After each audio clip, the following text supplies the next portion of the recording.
कहानी के पिछले भागों का लिंक मैं आपको डिस्क्रिप्शन बॉक्स में दे दूंगी और साथ में कमेंट बॉक्स में पिन भी कर दूंगी, तो आप वहां से भी जाकर देख सकते हैं। टोनी के पास गन देखकर शिखा परेशान हो गई। कहीं ये प्रिया मैम को कोई नुकसान तो नहीं पहुंचाएगा ना। शिखा, ये तूने क्या किया? ये तेरा ही आइडिया था इन लोगों के साथ काम करने का। अगर तेरी वजह से मैम मुश्किल में आ गई तो तू तो गई काम से। वो आर्यन कपूर तुझे छोड़ेगा नहीं, ये सोचकर ही उसकी हालत खराब हो गई। टोनी जैसे ही ऑफिस में पहुंचा उसने प्रिया को देखा, जिसने आज वाइट कलर का सूट पहन रखा था। वो हमेशा की तरह बहुत खूबसूरत लग रही थी। उसने हाथ बढ़ाकर कहा, good evening mister Singh. Tony ने भी अपना हाथ आगे बढ़ाया। तभी प्रिया को याद आया कि ये तो वही है जिसने होटल में उसका बैच उसे लौटाया था। उसने कहा, आप तो वही हैं उस दिन होटल में। टोनी ने भी अनजान बनते हुए खुश होते हुए कहा, अरे हाँ, क्या इत्तेफाक है। प्रिया ने भी उसे मुस्कुराते हुए ही कहा, हाँ सच में एक इत्तेफाक ही था। उसने उसे बैठने का इशारा किया। टोनी भी बैठ गया। उसने एक नज़र पूरे ऑफिस में दौड़ाई, फिर उसकी नज़र एंजल के पिक पर गई। उसने देखा कि एंजल की मुस्कुराहट बिल्कुल प्रिया के जैसी ही है। प्रिया ने उससे पूछा, तो आप मुझसे क्यों मिलना चाहते थे? टोनी ने मुस्कुराते हुए कहा, मैं यहाँ इंडिया में एक शो ऑर्गेनाइज करना चाहता हूँ। प्रिया ने पूछा, तो इसके लिए आपने हमसे कांटेक्ट क्यों किया? हमारी कंपनी एक एडवर्टाइजिंग कंपनी है, ना कि कोई ऑर्गेनाइज़र कंपनी। टोनी हल्का मुस्कुराया और सोचा, मैं कैसे बताऊं कि मैंने तुम्हें बर्बाद करने के लिए तुम्हारी कंपनी को चुना है। उसने कहा, मैंने सुना है कि आप भी इंडियन एंटरटेनमेंट इंडस्ट्री में कदम रखना चाहती हैं। प्रिया ने मुस्कुराते हुए कहा, लगता है आप पूरी रिसर्च करके आए हैं। टोनी ने मुस्कुराते हुए कहा, बिल्कुल, मैं बिना किसी रिसर्च के कोई काम नहीं करता। मैंने देखा कि कैसे ये कंपनी महज 4 सालों में इंडिया की दूसरी सबसे बड़ी एडवर्टाइजिंग कंपनी बन गई। मुझे आपके हार्ड वर्क पर पूरा भरोसा है। प्रिया ने कहा, लेकिन ये मेरे लिए किस तरह से फ़ायदे का सौदा हो सकता है? टोनी ने सोचा, सच में ये लड़की कुछ तो है। उसने कहा, हमने रिसर्च किया तो पाया कि इंडिया की यूथ, खासकर गर्ल्स, कोरियन पॉप सिंगर्स और ड्रामा को बहुत ज़्यादा पसंद कर रही हैं। मैं यहाँ पर एक कॉन्सेप्ट ऑर्गेनाइज़र कराना चाहता हूँ। उसके लिए मुझे स्पॉन्सर की ज़रूरत होगी। तो आप हमारी स्पॉन्सर बन जाएं, जिससे जब आप ये कॉन्सर्ट ऑर्गेनाइज़ करेंगी तो आपकी कंपनी और हमारे पॉप स्टार्स दोनों ही फेमस हो जाएंगे। और मुझे लगता है कि इंडिया में ऐसा कोई शो ऑर्गेनाइज़ कराने वाली आपकी कंपनी पहली होगी। प्रिया को भी ये बात कुछ ठीक लगी। दोनों ने कुछ देर तक अपने काम के सिलसिले में बात की। प्रिया को भी उसका ऑफ़र अच्छा लगा।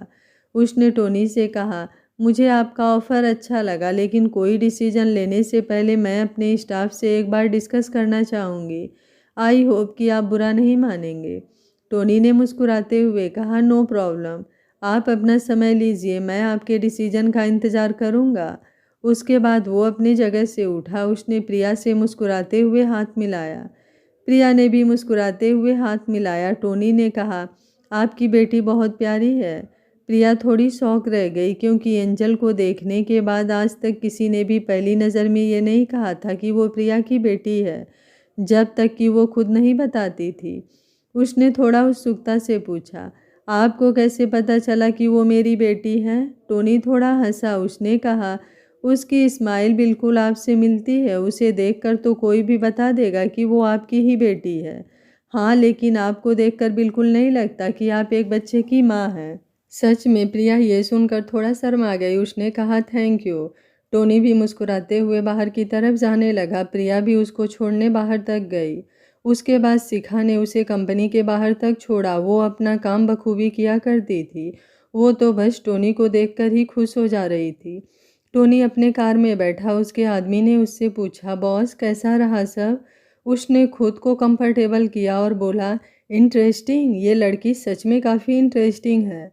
मुझे लगता है कि एलिस ने हमसे झूठ कहा था कि ये कंपनी उसने आर्यन की मदद से इतनी ऊंचाई तक पहुंचाई है। मुझे वो सच में बहुत ज़्यादा इम्प्रेसिव लगी। मुझे पहले ही समझ जाना चाहिए था कि आर्यन का दिल चुराने वाली इतनी सिंपल लड़की नहीं हो सकती है। इससे डील करना आसान नहीं हो सकता। मैं इसे अपने प्यार के जाल में नहीं फंसा सकता। इसलिए मुझे अब आर्यन को तकलीफ़ देने के लिए इसे उससे धीरे धीरे दूर करना पड़ेगा। उसने उस आदमी को कहा, कल मुझे मिस कपूर के बारे में उनके जन्म से लेकर अब तक के सारी इन्फॉर्मेशन चाहिए। उस आदमी ने कहा, ओके सर। उधर प्रिया फिर से अपने काम पर ध्यान देने लगी कि तभी उसके ऑफिस का दरवाज़ा तेजी से खुला। प्रिया अभी कुछ समझ पाती कि उससे पहले ही इस शख्स ने दरवाजे को अंदर से बंद कर दिया। प्रिया अपनी जगह से खड़ी हो गई। उसने कहा, यह क्या बदतमीजी है, कौन हो तुम? अभी ये वो बोलती कि तभी वो शख्स पीछे मुड़ा। वो राज था। उसके बाल बिखरे हुए थे, उसने ब्लैक टी शर्ट पहन रखी थी और उसके नीचे ब्लू जीन्स। वो बहुत हैंडसम लग रहा था, लेकिन आज उसकी आंखें गुस्से से जल रही थी। वो प्रिया की तरफ बढ़ा। प्रिया ने चौंकते हुए कहा, मिस्टर राज, ये क्या बदतमीजी है? अभी वो पूरी बात खत्म कर पाती उससे पहले ही राज उसके पास पहुंच गया। उसने प्रिया के कंधे को पकड़ लिया और उसको पीछे की दीवार से लगा दिया। प्रिया ने पूछा, ये क्या बदतमीजी है? राज के शरीर से शराब की बहुत तेज़ बदबू आ रही थी। राज ने उस पर अपनी पकड़ तेज करते हुए कहा, क्यों? आखिर क्यों किया तुमने ऐसा? तुमने मुझे धोखा क्यों दिया? प्रिया ने जब उसकी बात सुनी तो उसने हैरानी से उसकी तरफ देखा। उसे यकीन नहीं हो रहा था कि राज उस पर धोखा देने का इल्ज़ाम लगा रहा है। उसने कहा, मिस्टर राज, अभी आप होश में नहीं हैं। आप अभी यहाँ से जाइए, हम बाद में बात करेंगे। लेकिन राज का गुस्सा और बढ़ गया। उसने उसकी कमर को एक हाथ से पकड़ लिया और उसके बालों को दूसरे हाथ से जोर से खींचते हुए बोला, तुमने मुझे धोखा दिया। तुमने मेरे साथ होते हुए भी किसी और आदमी के साथ संबंध बनाए और मेरे सामने सती सावित्री बनने का दिखावा करती रही। तुम्हें पता है ये 6 साल मैंने किस गिल्ट में बिताए हैं? मैं हमेशा खुद को दोष देता रहा। मैंने हमेशा सोचा कि मैंने तुम्हें धोखा दिया, इसलिए शायद मेरी ज़िंदगी में मैं कोई खुशी डिजर्व नहीं करता हूँ। लेकिन तुम थी जिसने मुझे धोखा दिया और उसके बाद भी अपनी ज़िंदगी आराम से किसी और आदमी की बाहों में सुकून से बिताती रही। प्रिया के सिर में बहुत तेज़ दर्द हो रहा था। उसने जब राज की पूरी बात सुनी तो उसे उससे और ज़्यादा घिन आने लगी।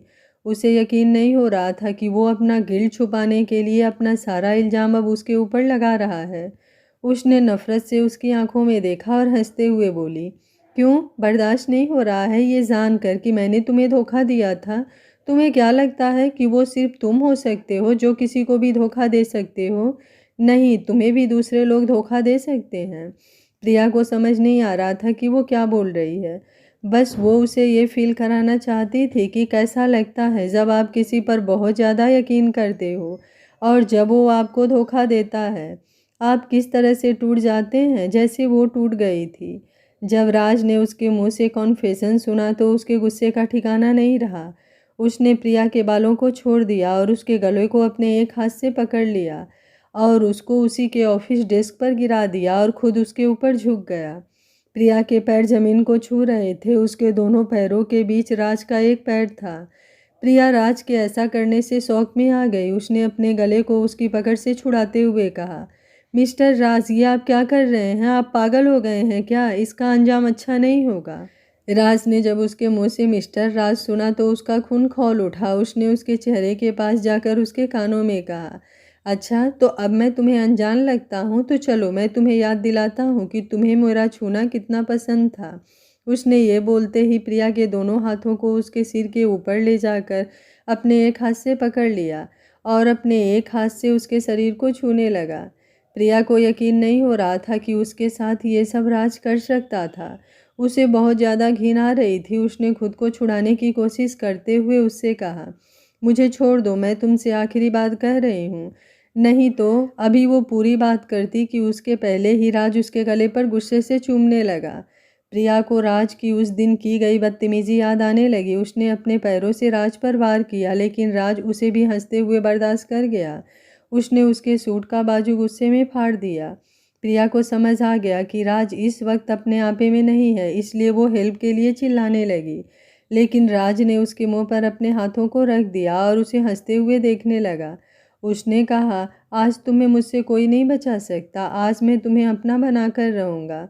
ये सुनते ही प्रिया का शरीर डर से कांपने लगा। उसने राज से कहा, राज, तुम ये क्या कर रहे हो? मत करो, वरना इसका अंजाम अच्छा नहीं होगा। मैं तुम्हें जेल में सड़ने के लिए भेज दूंगी। राज ने जब ये सुना तो वो और गुस्सा हो गया। उसने उसके गालों पर एक जोर से चांटा लगा दिया। प्रिया दर्द से चिल्ला उठी। उसे अब सिर्फ आर्यन की याद आ रही थी। राज ने उसके चेहरे को पकड़ा और उसकी आंखों में देखते हुए बोला, तू मुझे जेल भेजेगी तो देख उससे पहले मैं तेरा क्या हाल करता हूँ। ये बोलकर उसने उसके कपड़े को फाड़ना शुरू कर दिया। प्रिया ने अपनी आंखें बंद कर ली। उसने रोते हुए कहा, प्रिया राज को चोट नहीं पहुंचाना चाहती थी। उसने सच में उससे बहुत प्यार किया था। उसने सोचा था कि वो कभी राज को उसके किए के लिए माफ़ नहीं करेगी। लेकिन जब उसने सोचा कि अगर राज उसकी ज़िंदगी में होता तो शायद वो आर्यन से कभी नहीं मिलती और एंजल भी उसकी लाइफ में नहीं होती। उसने राज को माफ़ कर दिया था, लेकिन थोड़ी नाराज़गी उसे अब भी थी। इसलिए जब राज उसके सामने फिर से अचानक से आ गया तो उसने उसे अवॉइड करने का ही सोचा था। लेकिन जब उसने देखा कि राज पहले से थोड़ा बदल गया है तो वो उसके साथ नॉर्मल बिहेव करने का सोच रही थी। लेकिन उसे नहीं पता था कि राज आज भी उतना ही गिरा हुआ इंसान है। उसे समझ नहीं आ रहा था कि क्या सच में बचपन से लेकर आज तक वो राज का असली चेहरा कभी देख ही नहीं पाई, या फिर उसने कभी उसके सामने अपना असली चेहरा दिखाया ही नहीं। क्योंकि वो जिस राज को इस समय अपने सामने देख रही थी वो बहुत ही गिरा हुआ और नीच आदमी लग रहा था। उसने अपनी आंखें बंद की और थोड़ा सा कांपती आवाज़ में उसने राज से पूछा, राज क्या तुमने पूरी ज़िंदगी में कभी भी एक पल भी मुझे सच्चे दिल से प्यार किया था? अगर किया है तो तुम जो कर रहे हो उसे यहीं रोक दो। राज ने जब ये सुना तो वो थोड़ी देर के लिए जम गया। उसने अपना सर उठाकर प्रिया के चेहरे की तरफ देखा। प्रिया को जब महसूस हुआ कि वो रुक गया है तो पता नहीं क्यों पर उसके दिल को हल्का सुकून मिला। उसने अपनी आंखें धीरे से खोली। उसकी आंखों में आंसू थे। राज को वो उस वक्त बहुत खूबसूरत लग रही थी। उसे वो वक्त याद आ गया जब प्रिया हर वक्त उसके पीछे घूमती थी। प्रिया बहुत रिच फैमिली से आती थी, इसलिए जब वो राज को इतना अटेंशन देती थी तो लोग भी राज की इज्जत करते थे। धीरे धीरे उसे उस इज्जत की आदत हो गई थी। उसने सोच लिया था कि वो प्रिया को अपने प्यार के जाल में फंसाएगा और उससे शादी करेगा। उसे प्रिया की फीलिंग्स का बहुत अच्छे से पता था, लेकिन जब उसने उसके लिए सब कुछ ठुकरा दिया तो वो उसके किसी काम की नहीं रह गई। वो कभी ये समझ ही नहीं पाया कि वो कब उसके प्यार में पड़ गया था।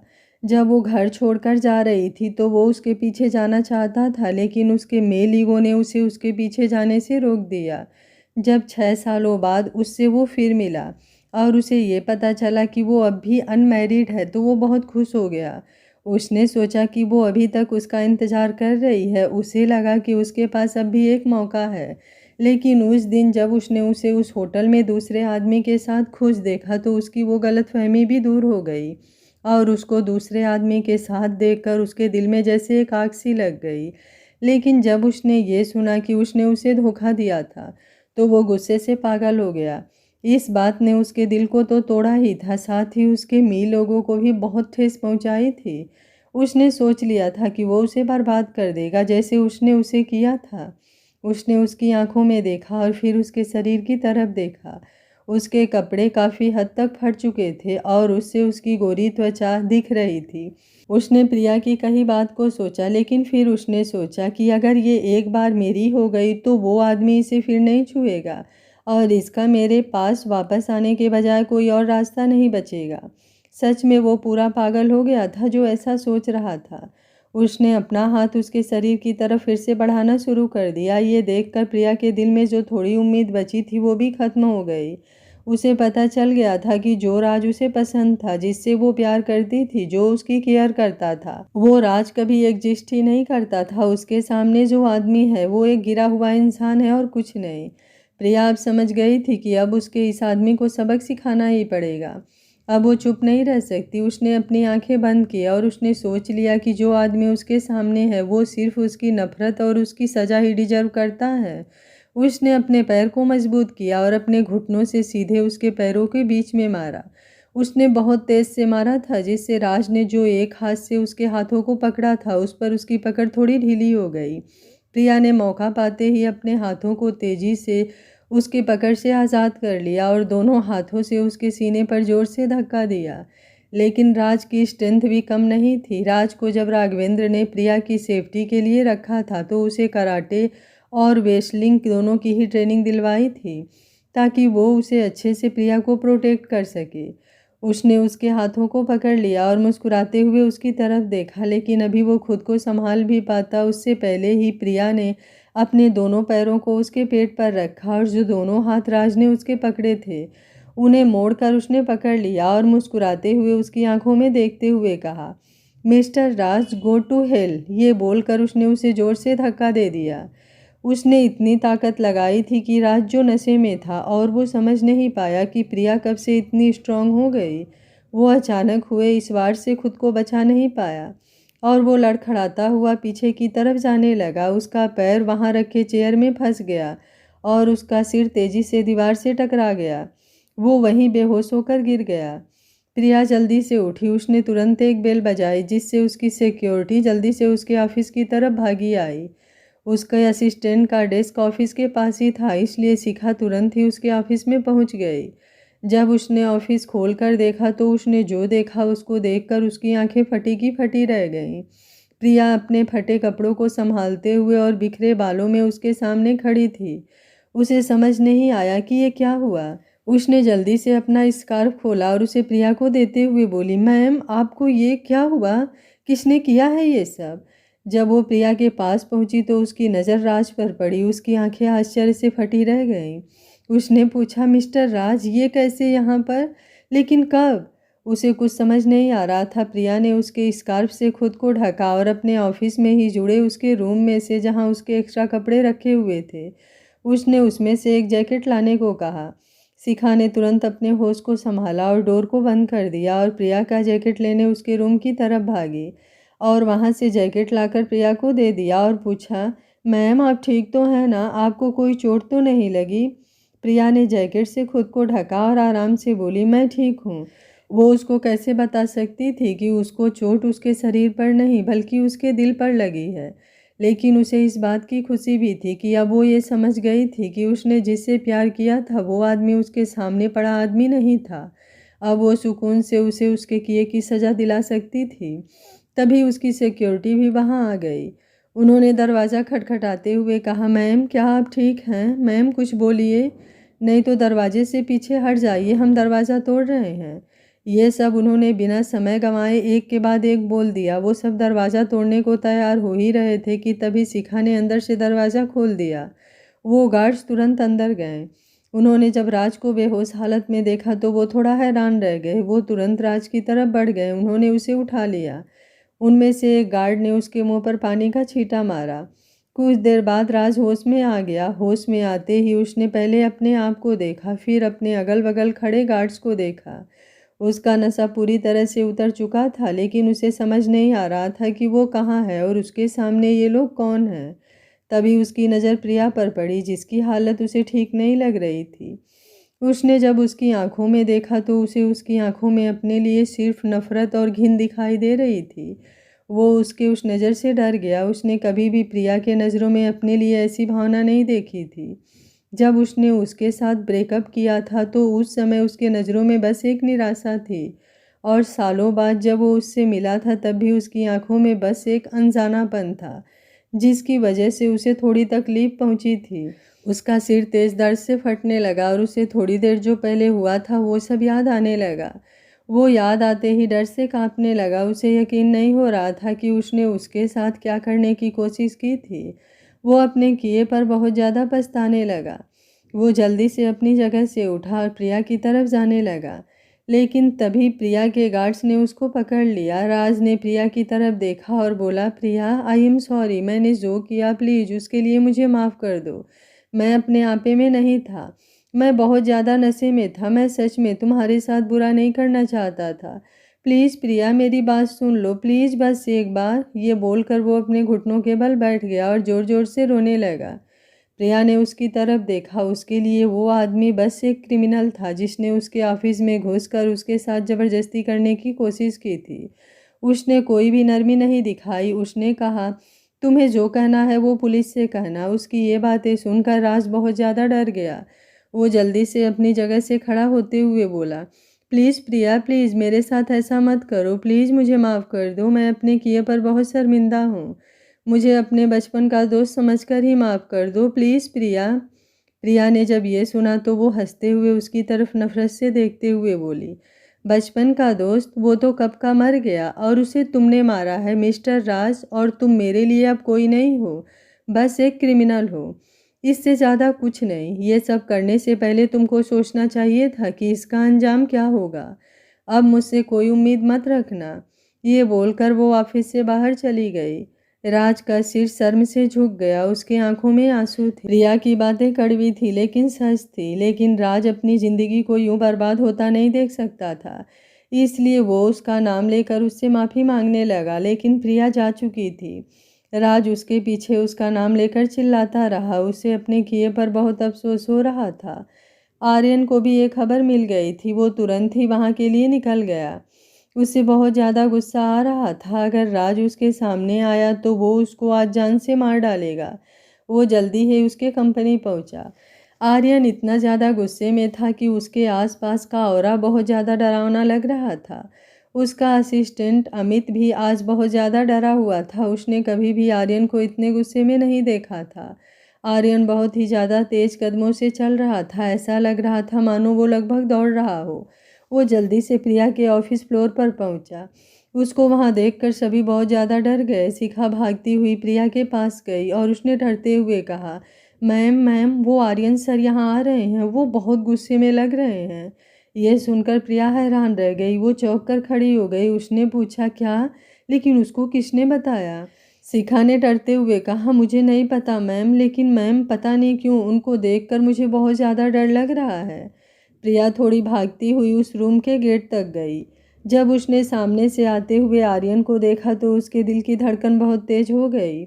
आर्यन आज उसे बहुत ज़्यादा हैंडसम लग रहा था। उसने ब्लैक कलर का ऑफिस सूट पहन रखा था।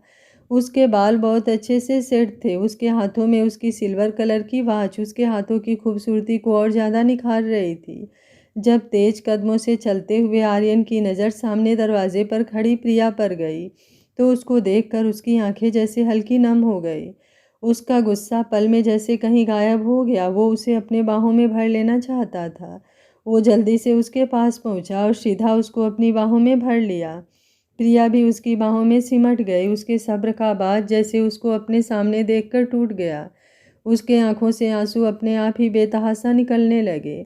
शिखा तुरंत उस रूम से बाहर निकल गई और उसने दरवाजे को बंद कर दिया।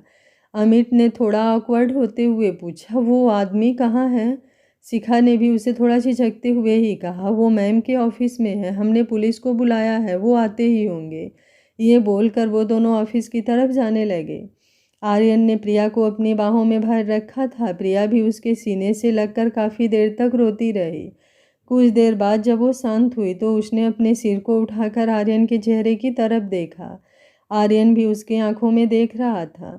उसने प्यार से उसके चेहरे से उसके आंसुओं को पूछा और उसके होठों को देखते हुए उसने उसके होठों को चूम लिया।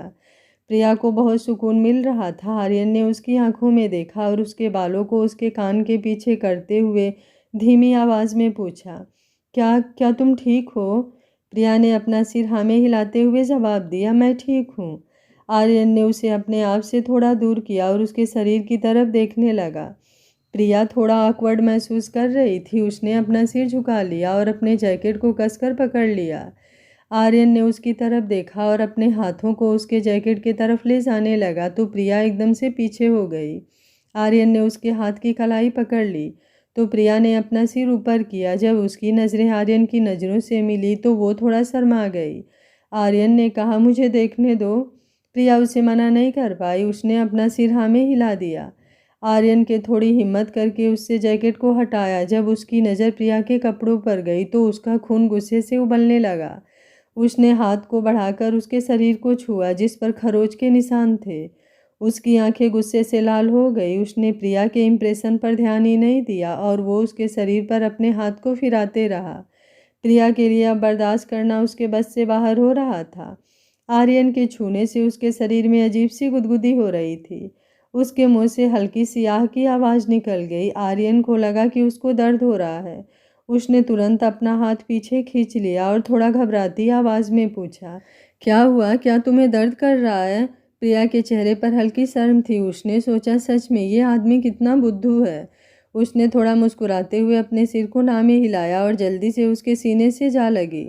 आर्यन उसके इस बिहेवियर से थोड़ा हैरान था, लेकिन उसने जब देखा कि उसे ज़्यादा चोट नहीं पहुंची है तो उसे थोड़ा सुकून मिला। उसने भी उसे अपनी बाहों में भर लिया और उसके माथे को चूम लिया। पुलिस भी वहां आ चुकी थी। शिखा ने जाकर जब प्रिया को बताया तो शिखा और आर्यन वो दोनों उस रूम से बाहर आ गए।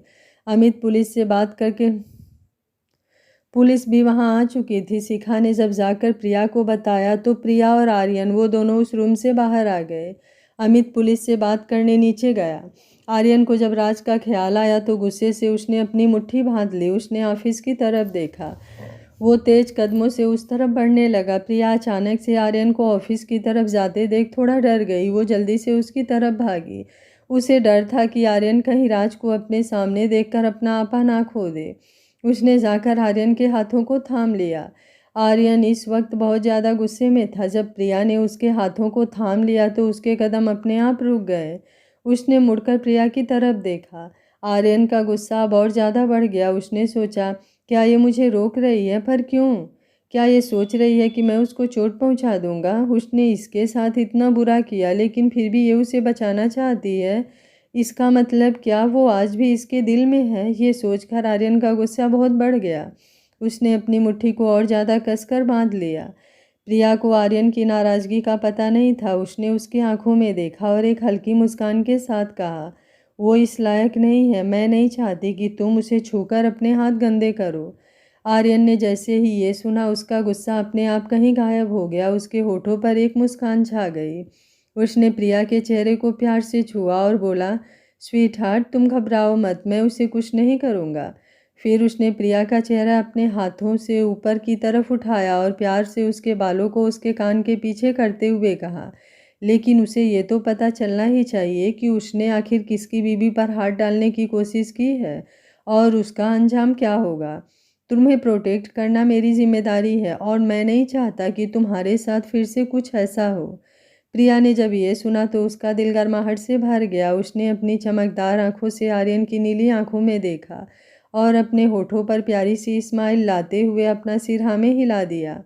उसके बाद आर्यन के हाथ को अपने हाथ से थाम लिया और बोली, तो चलो फिर मैं भी तुम्हारे साथ चलूँगी। आर्यन ने उसके होठों की मुस्कुराहट देखी और ये देखा कि वो हर कदम पर उसका साथ देने को तैयार है, तो उसके दिल में एक अजीब सी खुशी की लहर दौड़ गई। उसने भी उसके हाथों को कसकर थाम लिया और अपना सिर हाँ में हिलाया। उसके बाद वो दोनों ही ऑफिस में दाखिल हो गए। राज बहुत देर से अपने सिर को पकड़कर चेयर पर बैठा था। गार्ड उसके अगल बगल खड़े थे। आर्यन जब उस रूम में दाखिल हुआ तो उसने गार्ड्स को बाहर जाने का इशारा किया। वो दोनों गार्ड बाहर चले गए। राज को जब एहसास हुआ कि उसके सामने कोई खड़ा है तो उसने अपने सिर को धीरे धीरे ऊपर किया। उसकी नज़र जब आर्यन पर पड़ी तो उसने सोचा, ये तो वही आदमी है जो उस दिन प्रिया के साथ होटल में था। ये याद आते ही उसकी आंखों में एक बार फिर से गुस्सा उतर आया। वो जल्दी से अपनी जगह पर खड़ा हो गया। उसने गुस्से से कहा, ओह, तो वो तुम हो जिसके साथ मिलकर प्रिया ने मुझे धोखा दिया था। तुम्हारी हिम्मत भी कैसे हुई मेरे सामने आने की? मैं तुम्हें जान से मार डालूंगा। ये बोलकर वो उसकी तरफ बढ़ने लगा, लेकिन तभी प्रिया उसके सामने आ गई। उसने राज को घिन भरी नज़रों से देखा और कहा, वहीं रुक जाओ, खबरदार, जो तुमने मेरे पति को छूने की कोशिश भी की। राज तुरंत वहीं जम गया। उसे जैसे अपने कानों पर यकीन नहीं हुआ। उसने सोचा, क्या पति? प्रिया ने शादी कर ली? लेकिन कब? आर्यन ने जब प्रिया को यूं उसके लिए खड़े होते देखा तो उसके चेहरे पर एक बड़ी सी स्माइल आ गई। उसने प्यार से अपने बगल में खड़ी प्रिया को देखा। उसकी आंखों में इस वक्त प्रिया के लिए बहुत सारा प्यार था। राज को ये सब देखकर बिल्कुल भी अच्छा नहीं लग रहा था। उसे ऐसा लगा जैसे प्रिया ने उसे धोखा दिया हो। उसने जोर से ताली बजाकर हंसते हुए कहा, क्या बात है, तुमने तो शादी भी कर ली। सच में प्रिया, तुम इतनी ज़्यादा कैसे गिर सकती हो? आखिर इसमें ऐसा है ही क्या जिसकी वजह से तुमने मुझे धोखा दिया? प्रिया ने उसकी तरफ देखा और गुस्से से बोली, पहली बात कि मैंने कभी तुम्हें धोखा नहीं दिया, क्योंकि मैं तुम्हारी ज़िंदगी गिरी हुई नहीं क्योंकि मैं तुम्हारी जितनी गिरी हुई नहीं हूँ। और दूसरी बात कि तुम इसके एक बाल के बराबर भी नहीं हो। मुझे बहुत खुशी होती है ये सोचकर कि मेरा तुम्हारे जैसे इंसान से अब कोई वास्ता नहीं है। राज को उसके हर शब्द तीर के जैसे चुभ रहे थे। उसने अपने मन में सोचा, क्या उसके बाल के बराबर भी नहीं है? लेकिन वो तुम ही थी जो हमेशा कहती थी कि राज, तुम्हारे जैसा कोई हो ही नहीं सकता, यू आर द बेस्ट। उसके होठों पर एक दुख भरी मुस्कुराहट आ गई। उसने सोचा, सच में इंसान को बदलते देर नहीं लगती। उसने हंसते हुए कहा, क्या कहा? मेरे जैसा इंसान? भूल गई कि वो तुम ही थी जो हमेशा मेरे पीछे घुमा करती थी। वो तुम ही थी जो मेरे साथ शादी करने के लिए मरे जा रही थी। हर पल बस मुझसे शादी के बारे में बात करती थी और हमारे बच्चों के बारे में बात करती थी। क्यों? क्या तुम भूल गई ये सब? तुम मेरे जैसे गिरे हुए इंसान से ही चाहती थी। आर्यन ने जब ये सुना तो उसकी आंखें गुस्से से लाल हो गई। उसके हाथ की पकड़ प्रिया के हाथों पर और ज़्यादा कस गई। पता नहीं क्यों, पर आर्यन को अब राज से थोड़ी जलन हो रही थी। प्रिया ने आज तक कभी भी उससे ऐसी बातें नहीं की थी। वो उसके साथ ऐसा कैसे कर सकती थी? प्रिया को आर्यन के गुस्से का कोई अंदाज़ा नहीं था। उसने राज की तरफ घृणा भरी नज़रों से देखा और कहा, हाँ, तब मैं अंधी थी जो तुम्हारे उस फरेब को प्यार समझ बैठी। मैं मूर्ख थी जो मैंने तुम्हारे जैसे इंसान के झूठे प्यार के लिए अपने परिवार के सच्चे प्यार तक को ठुकरा दिया। सच में मैं अंधी थी जो तुम्हें मेरे प्यार का मजाक अपनी आंखों के सामने बनाते हुए देख कर भी कभी देख नहीं पाई। हाँ, मैं बेवकूफ़ थी जो तुम्हारे जैसे घटिया इंसान के साथ अपनी ज़िंदगी बिताने के सपने सजा रही थी। क्या तुम अब खुश हो? बोलो, क्या तुम अब खुश हो ये जानकर कि मैं कितनी बेवकूफ़ थी? क्या करना चाहते हो अब? क्या तुम अब ये पूरी दुनिया को बताना चाहते हो? तो जाओ, जाकर सबको ये बता दो कि प्रिया सिंह कितनी बड़ी बेवकूफ़ है। ये सुनकर राज का गुस्सा जैसे कहीं गायब हो गया। उसके दिल में बहुत ज़्यादा दर्द उठने लगा। प्रिया का एक एक शब्द उसके दिल को जैसे चीर रहा था। प्रिया ने भी आज अपने दिल की सारी भड़ास बाहर निकाल दी थी। अब उसे बहुत हल्का महसूस हो रहा था। आर्यन ने जब उसको इतने तकलीफ में देखा तो उसका भी दिल में दर्द होने लगा। उसने प्रिया के हाथों को थोड़ा दबा दिया। उसे वो ये बताना चाहता था कि वो उसके साथ है। प्रिया ने उसकी तरफ देखा और प्यार से मुस्कुरा दिया। राज उन दोनों का प्यार देखकर पागल हुए जा रहा था। उससे ये बर्दाश्त नहीं हो रहा था। पुलिस भी अब ऊपर आ गई थी। जब इंस्पेक्टर ने सामने आर्यन को देखा तो उसने उससे कहा, मिस्टर आर्यन कपूर, आपसे मिलकर खुशी हुई। आर्यन ने भी उसको देखकर मुस्कुराते हुए अपना सिर हाँ में हिला दिया। राज को अपने कानों पर यकीन नहीं हुआ। क्या क्या ये आर्यन कपूर है? नहीं, ये नहीं हो सकता। ये कैसे हो सकता है? इंस्पेक्टर ने राज को अपने कब्जे में कर लिया। राज कब उसके ऑफिस से निकला और कब जाकर वो वैन में बैठा, उसे उसका खुद ही पता नहीं चला। प्रिया आर्यन के साथ पुलिस स्टेशन पहुंची, लेकिन उसे पुलिस स्टेशन के बाहर ही रघु अंकल मिल गए।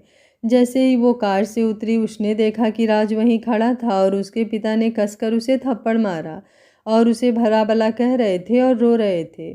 रघु अंकल ने जब प्रिया को देखा तो शर्म से अपनी निगाहें नीची कर ली और उसने सिर को झुका लिया और हाथों को जोड़ते हुए कहा, छोटी मालकिन, मुझे माफ़ कर दो। मैं बहुत ज़्यादा शर्मिंदा हूँ। सच कहूँ तो मैं आपके माफ़ी के भी लायक नहीं हूँ।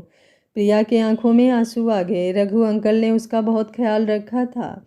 वो उनकी बहुत ज़्यादा इज्जत करती थी। उसने उनके हाथों को पकड़ लिया और बोली, अंकल, आपको माफ़ी मांगने की ज़रूरत नहीं है। इसमें आपकी कोई गलती नहीं है। रघु ने उसकी तरफ देखने की हिम्मत नहीं की और बोला, सच में मालकिन, मुझे नहीं पता ये किसका खून है, क्योंकि ये मेरा बेटा नहीं हो सकता। अगर होता तो इसने जिसका नमक खाया, जिसकी वजह से आज ये एक अच्छी ज़िंदगी जी रहा है, उसके साथ ये कभी गलत करने की नहीं सोचता। इसकी हिम्मत भी कैसे हुई कि इसने आपकी तरफ आंख उठाकर भी देखा। रघु अंकल आज की तरफ मुड़े रघु अंकल राज की तरफ मुड़े और उन्होंने उसको देखते हुए कहा, आज से मैं तुमसे अपने सारे रिश्ते तोड़ता हूँ। तू मेरा अब कुछ नहीं है। ये बोलकर उन्होंने प्रिया की तरफ देखा और कहा, छोटी मालकिन, ये आपका गुनाहगार है। इसके साथ आपको जो करना है आप करिए। ये बोलकर वो रोते हुए उसके सामने घुटनों पर बैठ गए। प्रिया भी बहुत इमोशनल हो गई। राज अपने पिता को इस हालत में नहीं देख पा रहा था। उसके पिता ने उससे पिछले 6 सालों से बात तक नहीं की थी, जब से उन्हें पता चला था कि उसने प्रिया को धोखा दिया है, और आज उन्होंने उससे अपने सारे रिश्ते तोड़ लिए। ये सब अब राज से देखा नहीं जा रहा था। उसका घमंड उसी पल मिट्टी में मिल गया। उसके आंखों से आंसू गिरने लगे। उसने रोते हुए कहा, बाबा, मुझे माफ़ कर दो, प्लीज़ बाबा। रघु ने उसकी तरफ नहीं देखा और बोला, तुमने मेरा सिर शर्म से झुका दिया। अरे, तूने गलती नहीं, पाप किया है, पाप जिसका तू इस जन्म में तो क्या अगले जन्म में भी प्रायश्चित नहीं कर सकता, नहीं कर सकता। ये बोलते हुए उनकी आंखों से आंसू गिरने लगे। अपने पिता को यूं रोता हुआ देखकर राज बुरी तरह से टूट गया। वो भी अपने जगह पर अपने घुटनों के बल गिर गया और रोने लगा। उसे अपने किए पर बहुत ज़्यादा पछतावा हो रहा था। उसके मुंह से कोई भी आवाज़ नहीं निकल रही थी। उसके आंखों से बस आंसू बहे जा रहे थे। प्रिया ने रघु अंकल की तरफ देखा और उनको उठाने के लिए झुकी। उसने उनके कंधों पर अपने हाथ को रखा और मुस्कुराते हुए बोली, अंकल प्लीज़ आप ऐसा मत करिए, आप मेरे पिता के समान हैं, मैं आपको ऐसे नहीं देख सकती। उसने उनको सहारा देकर उठाया। उसने उन्हें एक बेंच पर ले जाकर बैठा दिया और उनके लिए पानी लाने के लिए चली गई। वो जब वापस आई तो उसने कुछ सोचते हुए अपनी नज़रें एक बार राज की तरफ की और फिर उसने अपनी नज़रें रघु अंकल की तरफ की। कुछ देर तक तो वो उनको देखती रही। फिर उसने अपनी नज़रें उठाकर आर्यन की तरफ देखा। आर्यन भी उसको ही देख रहा था।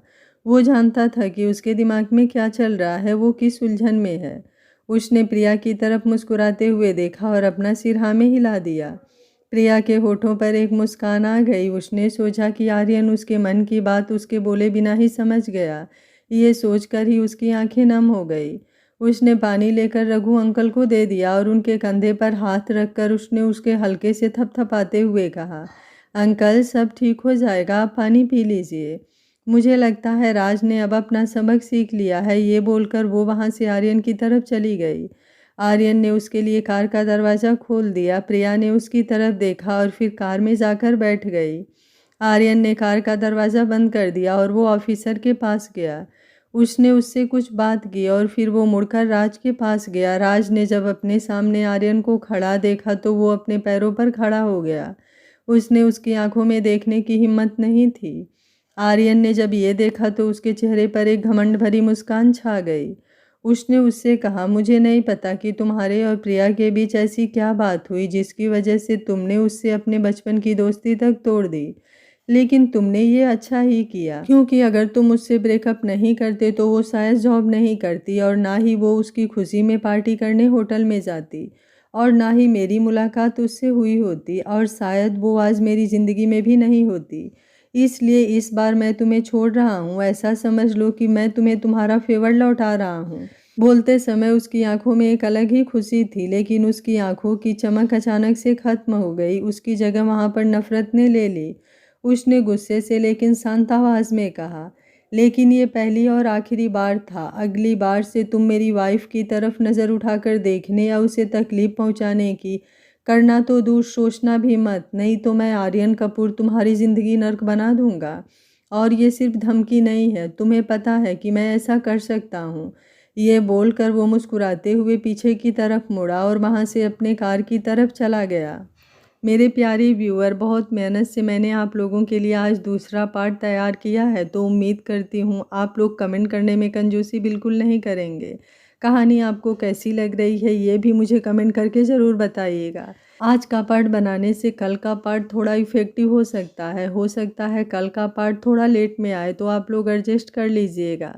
आगे क्या होगा कहानी में जानने के लिए देखते रहिए कहानी का अगला भाग। अगर आपको कहानी अच्छी लग रही है तो वीडियो को लाइक, शेयर एंड चैनल को सब्सक्राइब कर लीजिएगा। Thank you for watching. मिलते हैं कहानी के अगले भाग में।